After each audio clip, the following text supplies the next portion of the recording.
They had never feared Earth before. To the Galactic High Council, Earth was nothing more than a forgotten rock, floating at the edge of the Orion Spur.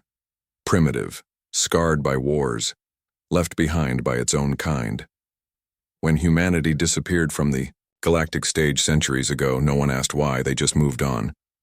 But now, Earth had started sending signals again. Strong, encrypted, and ancient. The Council didn't wait to investigate. They acted. 9,900 warships. The largest fleet the galaxy had ever built. Banners of the 12 great species hung over hulls that shimmered with power. Each ship held weapons that could melt moons. Each commander believed they were part of a victory already written in the stars. "This will be a reminder," said High Marshal Vireth of the Ulu Dominion, his voice cold and sure. "A lesson to all that Earth remains forgotten for a reason." But far from the council chambers, in the silence of deep space, something moved. Something old. As the fleet gathered at the edge of Sol system, their long-range scanners caught nothing. No ships, no defense grids, not even satellites. Earth was dark. Dead. "This is too easy," muttered Commander Trellick of the Valari Pact. Her claws twitched on the console. They should be screaming by now. Still, the order came. Advance. The fleet moved in. As they passed the orbit of Neptune, their sensors glitched. Brief flashes. Shadows where none should be. Energy spikes too ancient to catalog. And then, silence again. The Ulu battleships pushed forward, leading the charge. But as they approached Saturn, a low hum echoed across every comm channel. Wasn't a weapon, it wasn't language. It was music. Old human music. Crackling, distant. A voice sang words in a language none of them understood. Yet every alien officer felt the chill down their spine. It was a warning, and then they saw it. A ship. Just one. It floated above Jupiter, dead still. Its hull was cracked and scarred, but glowing faintly with power. No transponder, no crew readings, no visible weapons. But it was massive, larger than anything in the Council's archives. "This must be a relic," said Vireth. "We will study it after the purge." He ordered a destroyer to scan the ship. The moment the scan began, everything changed. The relic ship lit up. Its engines flared a deep red. Symbols ran across its surface, ancient Terran letters none of them could read. But the ship wasn't waking up. It was remembering. Then, without warning, it fired. One beam. One shot. The Ulu destroyer vanished. Not exploded. Not vaporized. Just gone. The fleet screamed in confusion. Officers demanded answers. Commands overlapped. Ships tried to retreat. But more human ships began appearing. They didn't warp in. They didn't cloak. They just stepped out from shadows in space. Silent. Ghost-like. Each one looked older than time itself, powered by technology the galaxy had long forgotten or never knew existed. "This is not possible," Trellick whispered. "These ships are older than our empires." The music returned, louder this time. Now it had words. "We remember. We return. We defend." Within seconds, the fleet was under fire. Beams that bent light. Projectiles that moved faster than sensors could track. EMP pulses that shut down ships instantly. Panic spread. 100 ships, gone in under a minute. The commanders tried to retreat, but the shadows followed. Humanity had returned, not as victims, but as something else entirely. The hunters. Silence. That was all the command stations across the galaxy received after the 9,900 ships crossed into the Sol system. The Armada, led by the Grand Overlord, Juktar, was the largest ever formed in the history of the Galactic Union. Every race had sent their finest. Weapons capable of breaking moons. Shields that could bend plasma. Scouts who had fought across 1,000 stars. And now, not even a whisper. Back on the capital planet, the Council watched the reports with confusion. First, they thought it was a delay. Then, maybe a system glitch. But soon horror began to sink in. No pings, no messages, no ships. Commander Revok of the Ikari Navy stared at the last transmission from the fleet. A simple message. Entering Earth's orbit. Preparing to strike. That was 12 hours ago. Then a small signal appeared on the edge of galactic space. Weak, scrambled, but it was from one of the original ships. Revok ordered an immediate decryption. The message came through, filled with static and broken sound. Don't trust, they're not human anymore. We saw monsters in metal. They watched us burn. The message ended with screams. Only one thing was clear. Something terrible had happened. And Earth had done it. In the lower rings of the council, a hushed fear spread. What did they face? One senator whispered. An emergency session was called. Surveillance drones were sent toward Earth. Each one blinked out before reaching orbit. Some scientists suggested a black hole. Others spoke of cloaked ships. But the old ones, the forgotten alien races, remained silent. One of them, the ancient seer Vrelda of the Quran, finally spoke after a century of silence. Her voice was dry like dust. You awakened the ghosts. You disturbed the ash of giants. When asked what she meant, she simply said, humans never died. They became something worse. At the edge of known space, deep scanners finally caught something. A formation of ships heading outward. They were not part of the 9900. They were different, huge, angular, blacker than space. Ships shaped like spears and daggers. No visible life signals, but energy signatures were terrifying. Old tech mixed with something never seen before. 17 ships. They moved in perfect silence. No communication, no response, no threats. Just watching.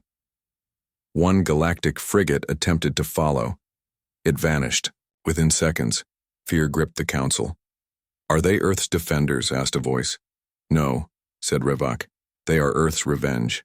The council had never been so silent. The room, usually filled with arguments and proud voices, now felt cold and lifeless. Everyone had seen the footage. Everyone had heard the broken transmission, and everyone feared the same thing. Something on Earth, something human, had survived. And it had changed. Commander Revok stood before the council screen, playing the message again. The voice from the lone surviving ship was clear this time. They didn't use weapons. They just looked at us. We were burned from the inside. Machines. Walking graves. Wearing human faces. Some believed it was madness. Others thought it was a trick. But a few knew better. One of them was Admiral Sorva, a retired warlord from the Soran Empire. She had fought humans before. Centuries ago, before Earth was wiped from the star maps. They were always clever, she said, her voice rough. But they were also angry. Their silence wasn't defeat. It was a warning. In a secret base orbiting the shattered moon of Jektar, a scientist named Valek stared at his screen. He had hacked into the black box memory core of one of the destroyed ships from the fleet. What he found was terrifying.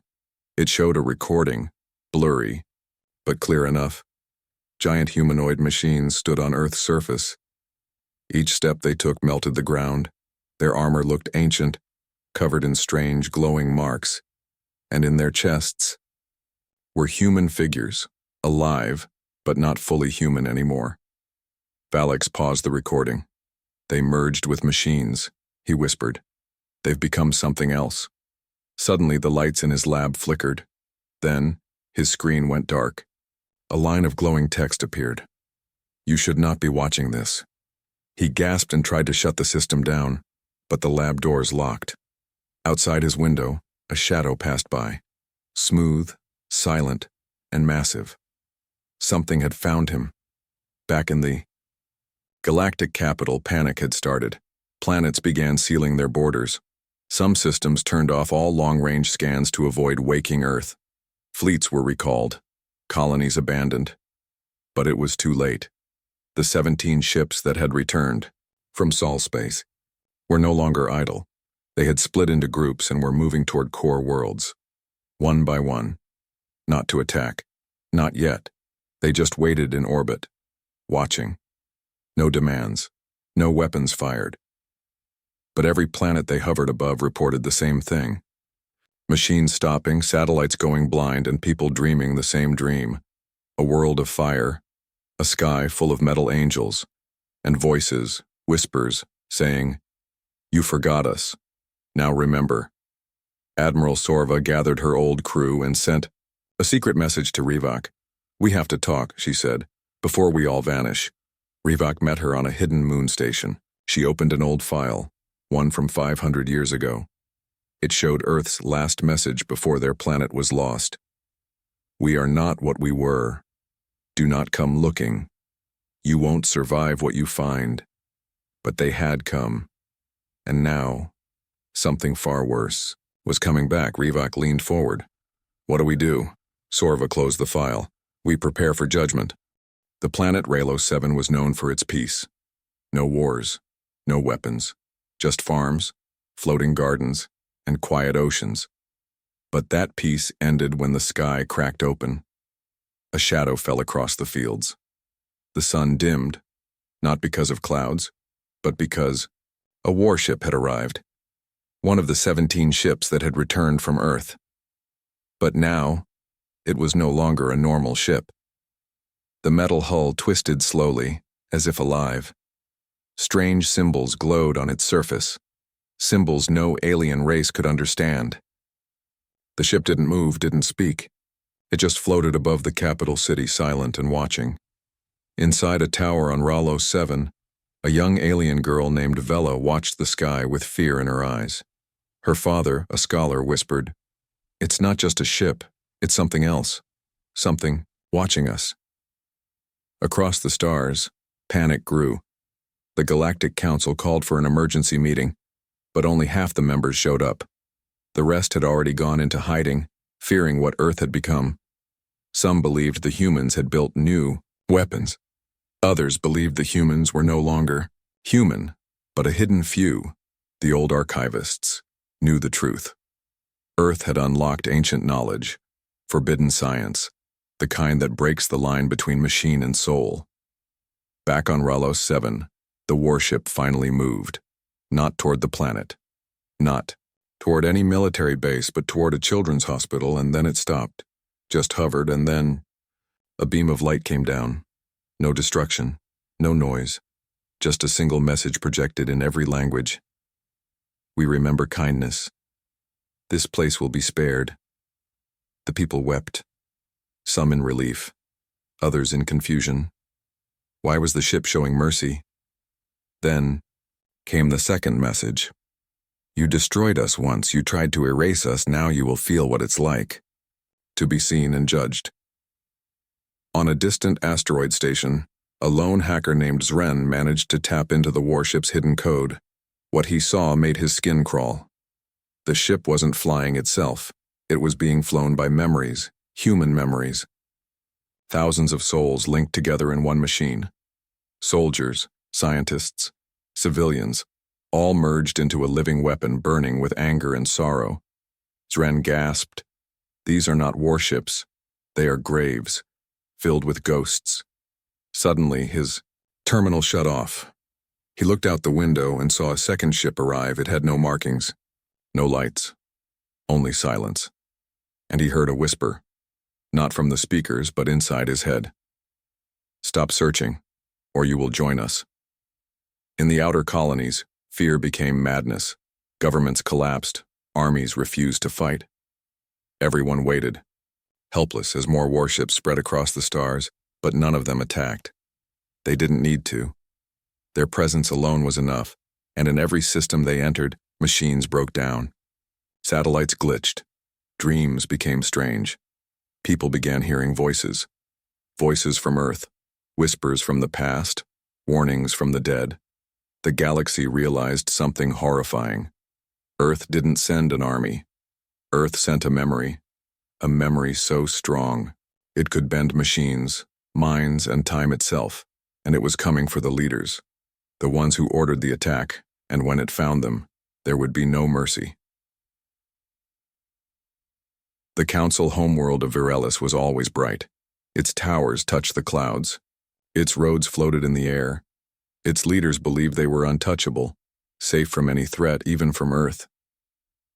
That changed when the first whisper came. At first, it was just a rumor. A security guard on night shift heard someone calling his name, even though he was alone. A pilot woke up screaming after dreaming of Earth's oceans turning into fire. A child drew a picture of a planet exploding, one that no longer existed. Then, the whispers grew louder. In the Grand Council Hall, High Executor Relin stood frozen as his screen flickered. Lines of text scrolled in a human language long thought. Dead. You watched as they burned. You voted to stay silent. He backed away from the screen. His advisors stared at him, unsure.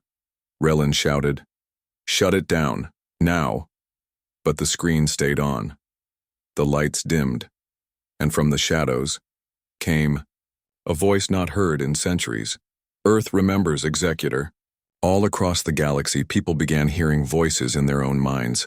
They weren't hallucinations, they were memories. A mother remembered walking on a human beach, even though she'd never left her planet. A soldier cried for a son he never had, but the memory felt real. A merchant dreamed of standing in a burning Earth city, holding someone's hand as the sky turned black. Earth's warships weren't just machines. They were sending memories across space, and the galaxy was feeling every one of them.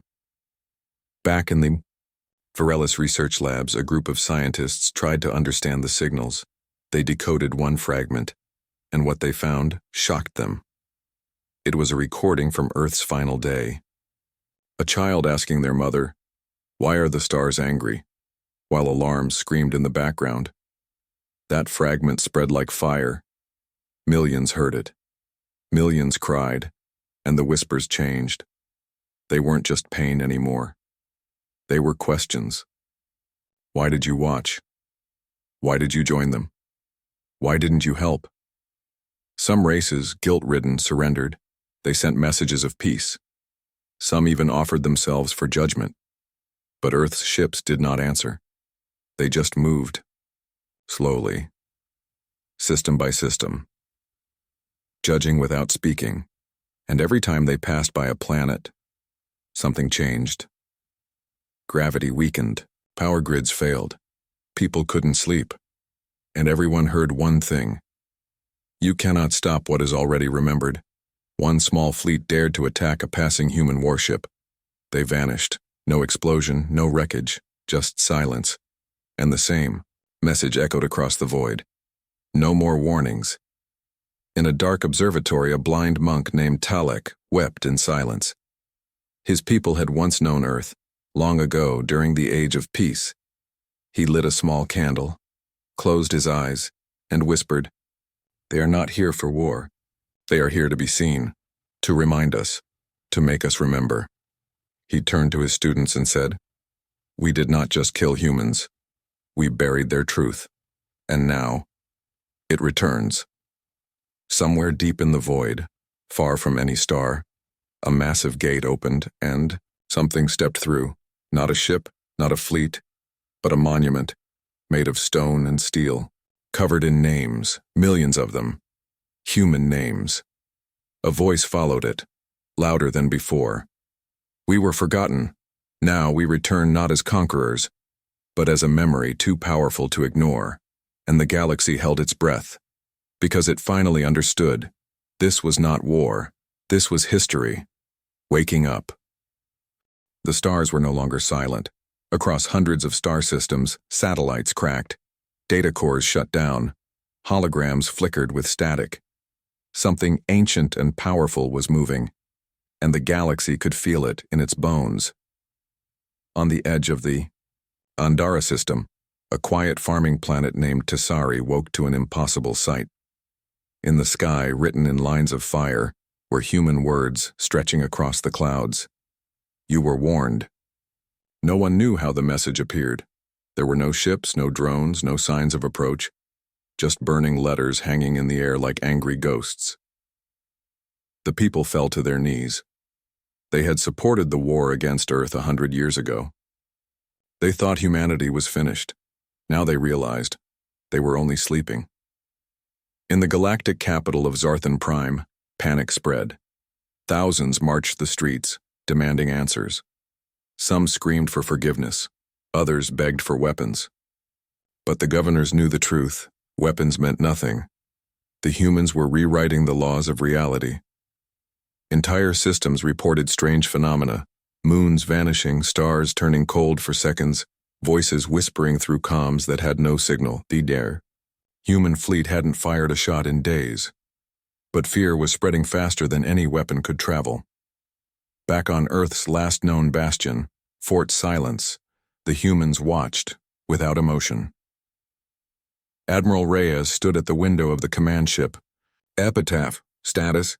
she asked calmly. 79 enemy planets have initiated full surrender, her AI replied. 12 attempted escape. 9 of them vanished. Vanished, Reyes repeated. Not destroyed, not displaced. Simply removed from this reality. Reyes didn't flinch. Execute Phase 6. Yes, Admiral. Beginning emotional imprint protocol. On thousands of alien worlds, people dropped to the ground, screaming, not in pain, but in grief. They were feeling the last emotions of Earth's final moments: fear, loss, anger, and the deepest wound of all, betrayal. Children saw visions of burning skies. Soldiers remembered families they never had. Farmers wept for Earth's forests. Engineers whispered Earth's songs in their sleep. Humanity was turning memories into weapons, and no one could stop it. One world tried. The Vicari Collective, makers of the most powerful emotion-blocking tech in the galaxy, activated a global shield around their planet. No dreams, no memories, no pain. For 2 days it worked. Then their planet turned dark. Not from power loss, but from light itself being drained. The sun above Vicari dimmed. The stars around it went black. In silence, a new message appeared on every screen. You cannot hide from the truth. Meanwhile, Admiral Reyes looked at the galaxy map. Red dots turned gray. Gray turned black. These weren't destroyed worlds, just disconnected, wiped from history.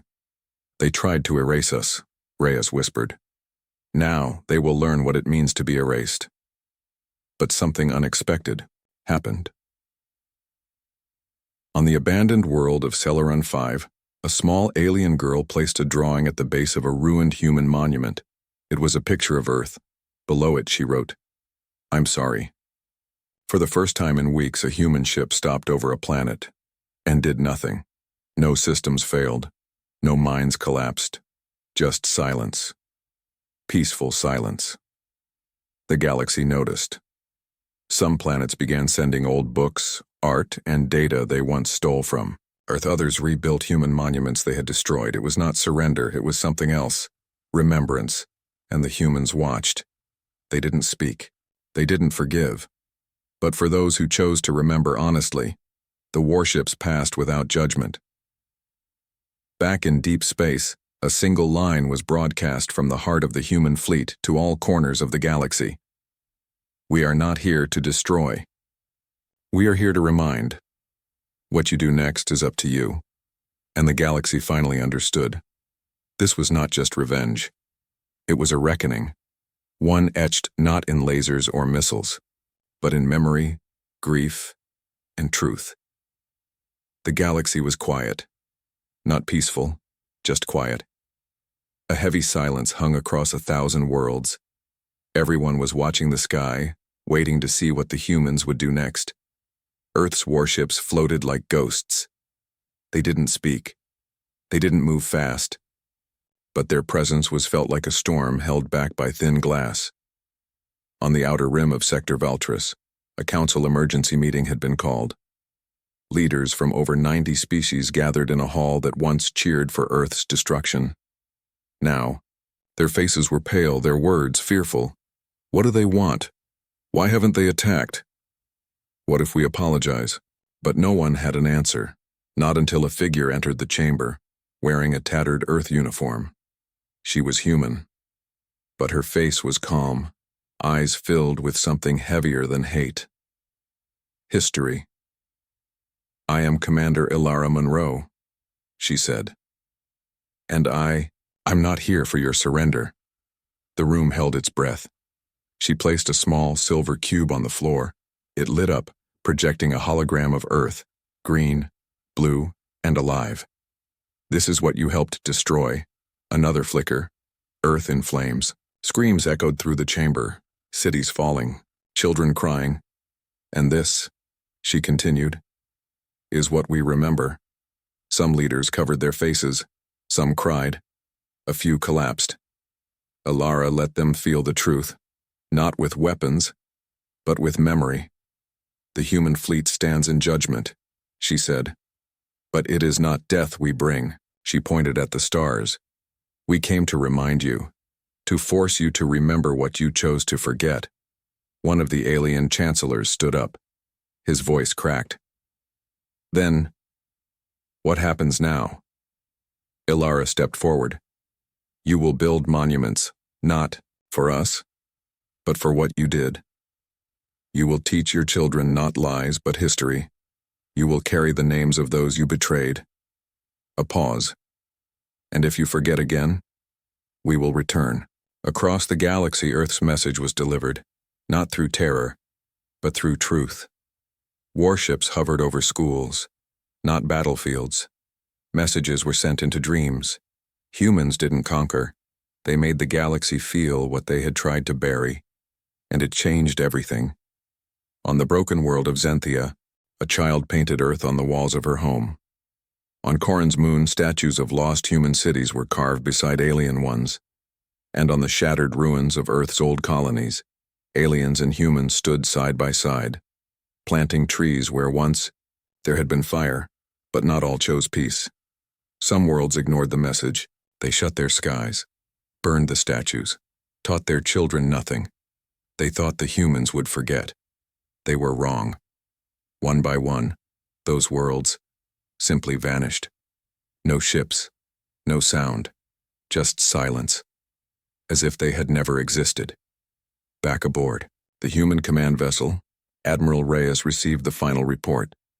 "Most systems are complying," the AI said. "Galactic memory has been restored.